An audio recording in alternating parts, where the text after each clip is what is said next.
নমস্কার, চন্দনা পাঠশালা সবাইকে স্বাগত। আজকে আমি ক্লাস 3 2024 সালের দ্বিতীয় পর্যায়ক্রমিক পরীক্ষার অঙ্ক নমুনা প্রশ্নপত্র নিয়ে আলোচনা করব।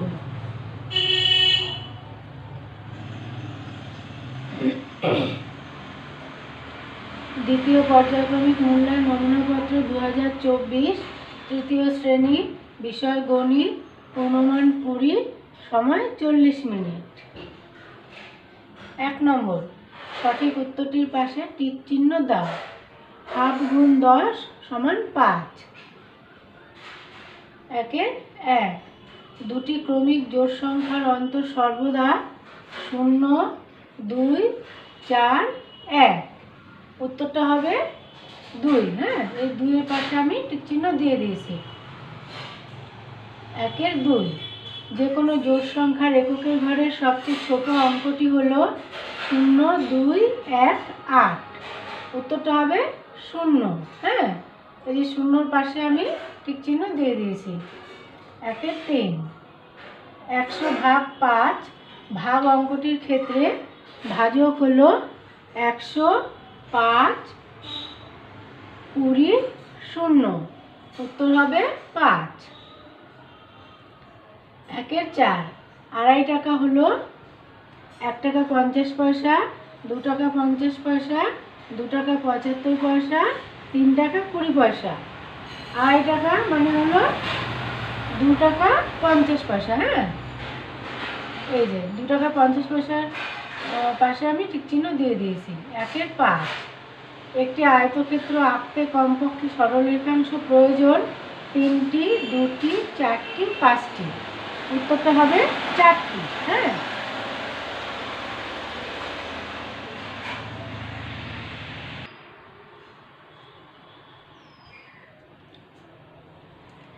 একের 6 100 টাকা মূল্যের 4টি জামার মোট দাম 100 যোগ 4 টাকা, 100 গুণ 4 টাকা,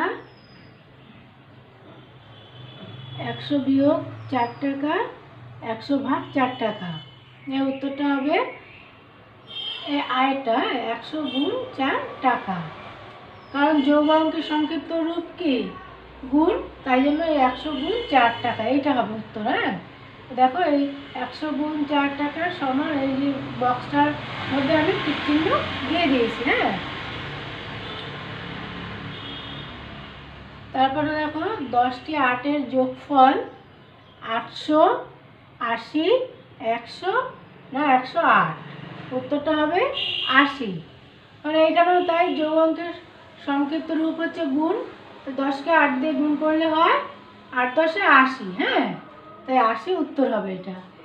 8 12 থেকে পরপর 6 বার বিয়োগ করা যায় 2, 4, 6, 8 সংখ্যাটি। এটার উত্তর হবে 2, কারণ 12 ভাগ 6 সমান 2। 12কে 6 দিয়ে ভাগ করলে ভাগফল 2 হয়। হ্যাঁ, 9 যে কোনো বিজোড় সংখ্যার এককের ঘরের বড় অঙ্কটি হলো 7, 9, 8, 6। এটার উত্তরটা হবে 9। হ্যাঁ, এই যে 9 পাশে আমি টিক চিহ্ন দিয়ে দিয়েছি।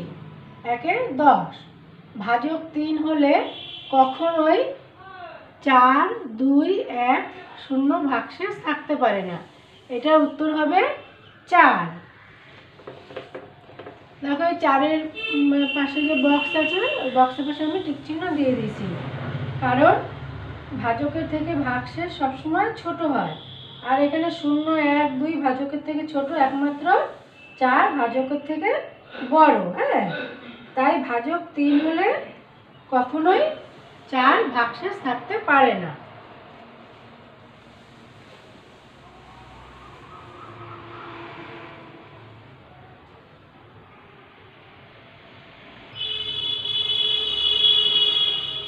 দুই নম্বর, শূন্যস্থান পূরণ করো। হাফ গুণ 10 সমান 5। 2-1 দুই অঙ্কের সবচেয়ে বড় জোড় সংখ্যা 98। 2-2 8 বার 5 ঘর লাফালে পাওয়া যায় 40 ঘর। 5 ঘর গুণ 8 সমান 40 ঘর। 5 8 40। হ্যাঁ, 2-এর 3, 600 পয়সা সমান 6 টাকা। আমরা কি জানি 100 পয়সা সমান 1 টাকা, তাহলে 600 পয়সা সমান 6 টাকা। 2-এর 4, একটি ষড়ভুজের বাহু সংখ্যা 6টি।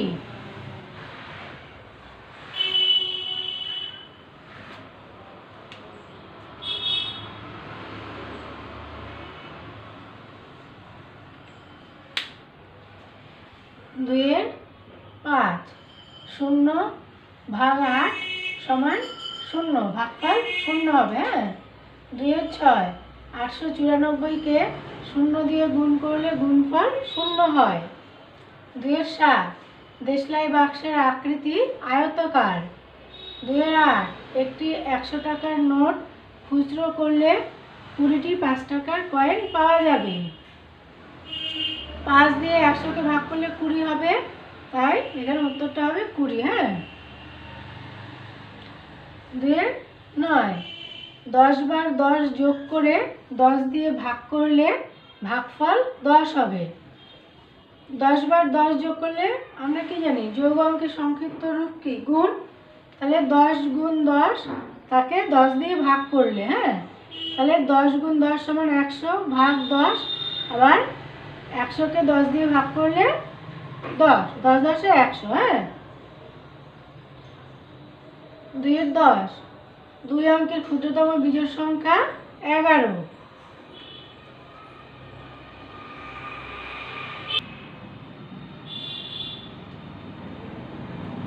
3 নম্বর, গুণ ও ভাগ করো। 1 গুণ 2 সমান 2।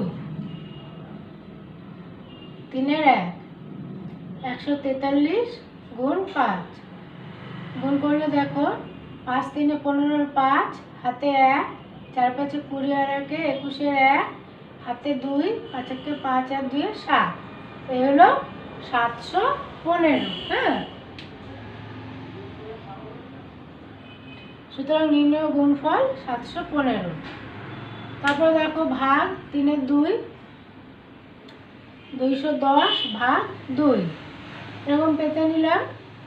তাহলে 2 1-কে 2, 1 নামলো, ভাগ যাবে না, তারপরে 0 নামালাম। ভাজ্য থেকে সরাসরি দুটো সংখ্যা নামলে ভাগফলের জায়গায় একটা 0 বসে যায়। এখানে হলো 10, তাহলে 2 5 10, সুতরাং নির্ণয় ভাগফল 105। তারপর দেখো 4 নম্বর, নিচের প্রশ্নগুলির সমাধান করো। মোট 3টা অঙ্ক থাকবে, প্রথমটার জন্য 2 নম্বর, তারপরটার জন্য 3 নম্বর, তারপরটার জন্য 3 নম্বর, মোট 8 নম্বর। হ্যাঁ, 3টা অঙ্কের জন্য। 4-এর 1, কোনো ভাগ অঙ্কের ভাজ্য 177, ভাগফল 7 ও ভাগশেষ 2 হলে ভাজক কত হবে? আমরা জানি, আমরা কি জানি, ভাজ্য সমান কি, আমরা জানি ভাজ্য সমান ভাজক গুণ ভাগফল যোগ ভাগশেষ। সুতরাং ভাজক সমান কি হবে, ভাজ্য থেকে ভাগশেষ বিয়োগ করে ভাগফল দিয়ে এই বিয়োগফলটাকে ভাগফল দিয়ে ভাগ করলে ভাজক বেরিয়ে যাবে। হ্যাঁ, সুতরাং ভাজক সমান ভাজ্য বিয়োগ ভাগশেষ ভাগ ভাগফল। হ্যাঁ, এবার এইখানে যে আমরা যে সূত্র অনুযায়ী এই যে সংখ্যাগুলো আছে এগুলো বসিয়ে দিই। ভাজ্য সমান কত আছে, 177, তাহলে 177 বিয়োগ ভাগশেষ 2, তাহলে 177 বিয়োগ 2 ভাগ ভাগফল কত আছে 7, তাহলে ভাগ 7। এই 177 থেকে 2 বিয়োগ করলে হয় 175। হ্যাঁ, তাহলে 175 ভাগ 7। এবার 7 দিয়ে 175কে ভাগ করলে হয় 7 2 14, 3 নামলো আর 5 নামলো। হ্যাঁ, তাহলে 5 7 35, তাহলে হলো 25। এই যে 175কে 7 দিয়ে ভাগ করলে হয় 25, 7 25 175, সুতরাং ভাজক হবে 25।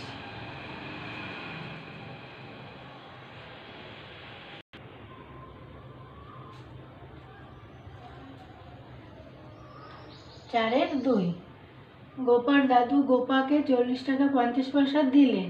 গোপা 7 টাকা 50 পয়সার ফুচকা ও 5 টাকার আলু কাবলি খেয়েছে। এখন গোপার কাছে কত টাকা আছে? তাহলে প্রথমে দেখো গোপা মোট কত খরচ করেছে। গোপা আলু কাবলি আর ফুচকা মিলে কত খেয়েছে সে দুটো যোগ করতে হবে। হ্যাঁ, তাহলে গোপা মোট খরচ করেছে ফুচকা 7 টাকা 50 পয়সা, আলু কাবলি 5 টাকা 00 পয়সা, 5 টাকা আর কি। তাহলে এই দুটো যোগ করলে হবে 00 0 সঙ্গে 5 যোগ করলে 5 আর 7 আর 5 12, তাহলে 12 টাকা 50 পয়সা। 40 টাকা 50 পয়সার থেকে 12 টাকা 50 পয়সা খরচ হয়েছে। তাহলে এখন গোপার কাছে কত টাকা আছে? এখন গোপার কাছে আছে 40 টাকা 50 পয়সা বিয়োগ 12 টাকা 50 পয়সা। বিয়োগ করে দেখো 0 0, 5 থেকে 5 বিয়োগ করলেও 0, আর 2 থেকে 10 গেলে 8, হাতে 1, 1 আর 1 2, 2 থেকে 4 গেলে 2, 28 টাকা 00 পয়সা, মানে 28 টাকা। সুতরাং এখন গোপার কাছে 28 টাকা আছে।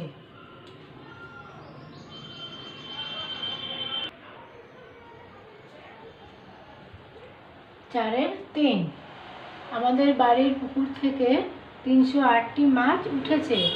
8 জন মাছ বিক্রেতা বাজারে বিক্রি করার জন্য সমান ভাগে ভাগ করে নেওয়ার পর কিছু মাছ পড়ে থাকলো।